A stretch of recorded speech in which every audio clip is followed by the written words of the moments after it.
Last night I watched a movie where the whole plot of the movie is based on the husband not being able to last long in bed. And I was wondering, what is the big deal? So that's the question and some more that we're going to try and answer today. But before that, welcome to our show, Allo, Ask the Sexpert, a space where we invite sexual health and wellness experts, aka Sexperts, to answer your questions and talk about pleasure, health, sex, and so much more, so that you can have better sex backed by science.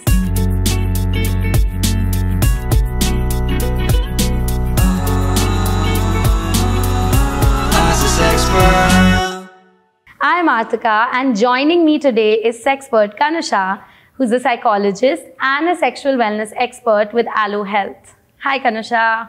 Hello Artika, how are you doing? I'm good.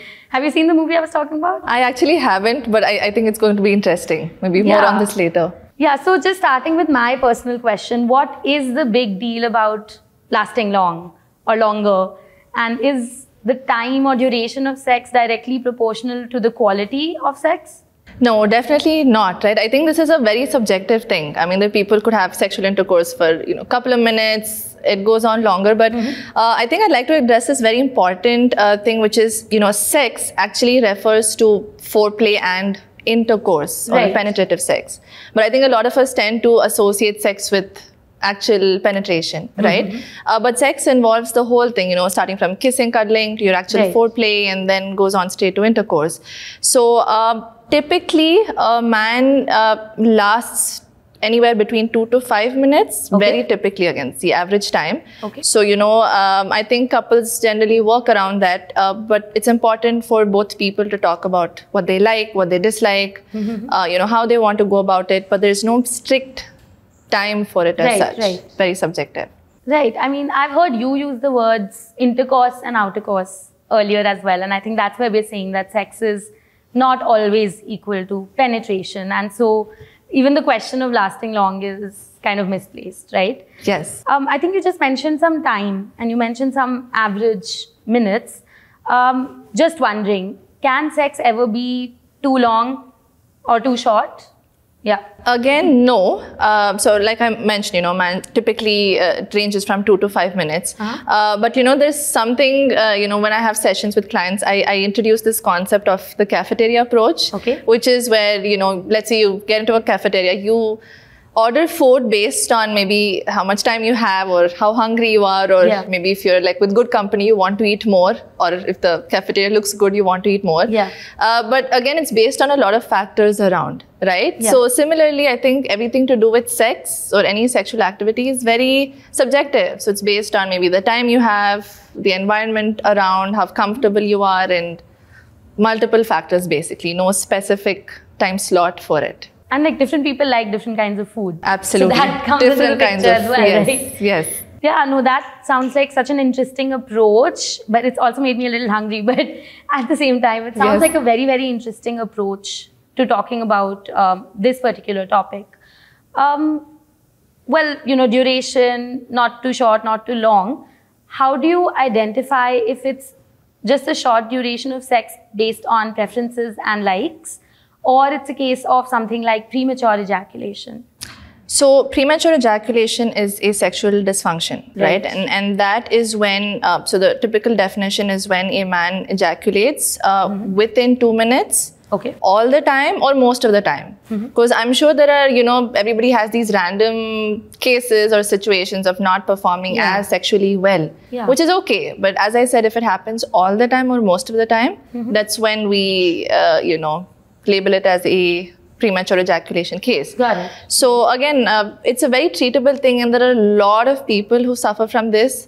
Funny you mention it, because just a while ago when I was at work, someone asked me, what do you do and what's all this about? And I explained to him, and he actually started to talk about how he's been suffering from some sort of an ejaculation issue. So you not talk about it being so common.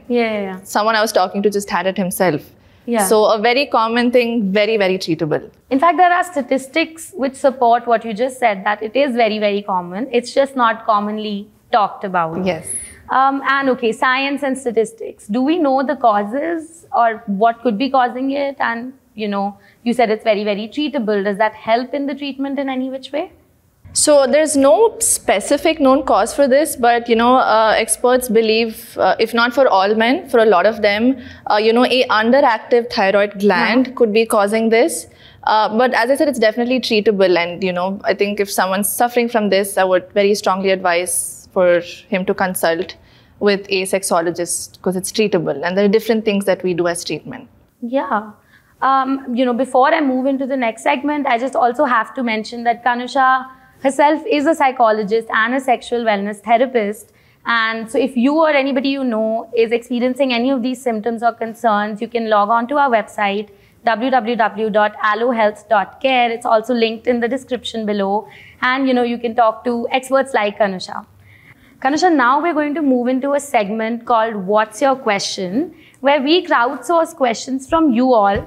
You can drop your questions in the link in the description. Are you ready to answer some of these questions? Yes, very much. Okay, so the first question is, I come very soon during sex. Is that the reason my wife is not getting pregnant? Okay, so here, if you're ejaculating after penetration, right, regardless of the time that you take, pregnancy can happen. Right. But if you're ejaculating before penetration, then that's obviously a problem. And if that's the case, then I'd advise for the person to consult with a doctor and have that sorted out. Yeah, absolutely. Okay, question number 2. I think I have premature ejaculation. I'm not sure. Can it be cured? Yes, it can be cured. I think maybe rewind our session a bit. And, again, I'd strongly advise to consult with a sexologist. And as I said, different things that we do in therapy or different ways it's treated. A lot of people suffer from this. So very, very treatable condition. Yes. Right. So Kanusha, the last question for today is, are there any tips for someone who's experiencing premature ejaculation to last longer? I think we've talked about lasting longer not being important, but since this is a question we've received, I'd love for you to answer it. Okay, so I think I'd like to sort of split this into 2. So one is, of course, like I mentioned, there's some general things you can do. The whole sex of, intercourse and outer course being sex, right? So you focus equally a lot on foreplay and, then move on to intercourse. But then for premature ejaculation specifically, based on a consultation with a doctor, there can be maybe some medication prescribed if required. But then as a psychotherapist, I recommend for, people to practice this technique called the stop-start technique. Okay. So, this has been known to be very, very helpful to delay the ejaculation. So, yeah, I think just a couple of these things together. And of course, like you said, if there is support required, there is help available. A lot of it, yes. Right. Yes. Right. So that does bring us to the end of today's episode. But before we go, I have to share something. Kanusha, I'm sure you answer so many people's queries and concerns about sexual wellness. But I recently received an email from someone who's been watching us. And it was just them expressing gratitude for us sharing information. And they said, oh, this has helped us learn so much about sex and our own bodies as well. And it sort of just made me realize that the impact of what we're doing is so much larger than we even understand it to be sometimes. Yes. So I think it was really amazing receiving that email, and we love your feedback. So please keep writing to us. You can DM us on Instagram, you can write us in an email, and you can also drop comments here itself. So that brings us to the end of today's episode. But before you all go, and Kanusha, I have to share with you as well, I'm sure you get to answer so many people's queries and concerns. But I recently received an email from someone who's been watching us, thanking us, because they said watching us helped them learn so much about sex and sexual wellness and even about their own body. And that just made me realize that the purpose of us putting this together and the impact of it is so much larger than sometimes we even realize. So thank you again so much to all of you who watch us, and we love your feedback. So please keep writing to us. You can DM us, email us, even leave a comment below. We read everything. And until then, this is Kanusha and Artika signing off. We'll see you again soon with another expert and another topic.